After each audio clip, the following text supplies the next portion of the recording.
was 7 years old, but even though it was my 4th triathlon, I was very nervous.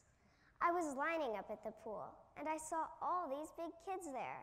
I really wanted to win, but for me to win, I needed to try my very best. My swim was good, and my new shoelaces made my transition very quick for me. Halfway through my bike portion, my body was starting to slow down, and I was starting to get tired.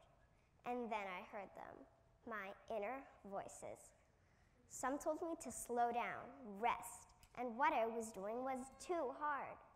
Others told me that I wanted to win, and that I could do it, to just keep going. I had a choice. What was I going to choose? Who was I going to be? Which voice was going to win me over? Hello, I'm in grade 3 at Mulgrew School, and this year I was pretty lucky to participate in a program called Soul Girls. Soul Girls is a running club that happens after school on Fridays. We train and work ourselves up to being able to complete a 5K and fun run. But the program is so much more.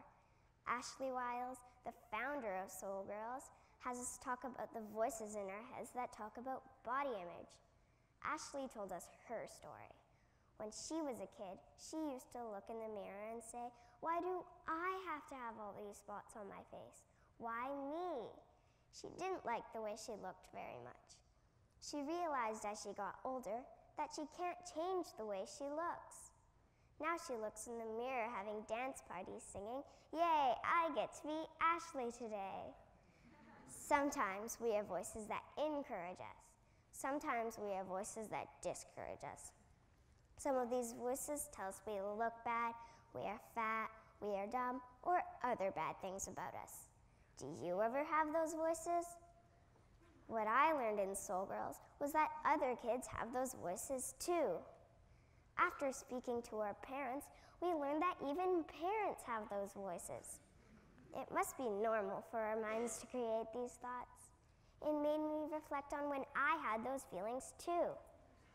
When I was 7 years old, I was taking ballet, and I started feeling something new. My body wasn't like the other girls. I had a bigger belly. I wasn't super skinny. I didn't fit well into the costumes. I wasn't feeling really good about myself.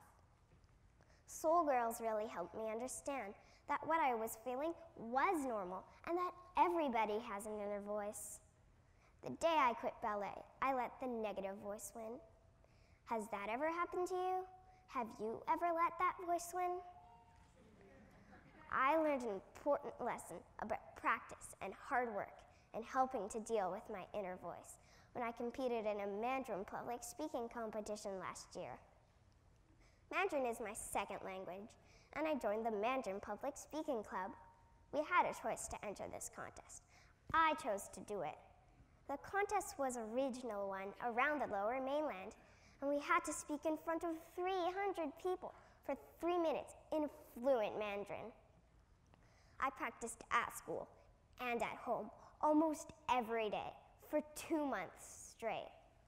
Everybody who knows me knows that I am very competitive. I wanted to do my very best. On the day of the competition, I was very nervous. I was shaking with nerves. We were in Coquitlam in a big gymnasium. Almost all seats were full when they called me on stage. I was in grade 2 at the time and competing against kindergarten to grade 3 students. I started my speech and things were going well. All of a sudden, I made a mistake. I completely skipped. 你知道吗？两跳是中国人发明的. In my mind, I was freaking out. All that hard work practicing, and I made a huge mistake.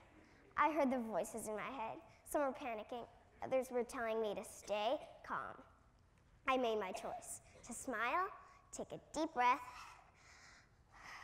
and carry on. I finished my speech with a smile and no reaction. I didn't let the judges know that I made a mistake. Even though I accidentally cut out 20 seconds of my speech, nobody except my Mandarin teacher knew. As we were calling out the winners, I didn't really understand what was going on. all the announcements were in Mandarin. In my age category, they announced 3rd place, not me. 2nd place, not me. 1st place, they called my name. I couldn't believe it. I was so proud and so relieved. That day, I really learned that practice and preparation is important in any competition, and that you'll have lots of voices in your head. Some good and helpful and encouraging. Some will be negative and not helpful. Some of those voices will want you to quit. Everybody has to deal with these voices. It isn't just us kids.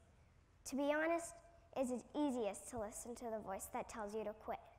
But if you want to win, you need to practice, and you need to listen to the voice that encourages you.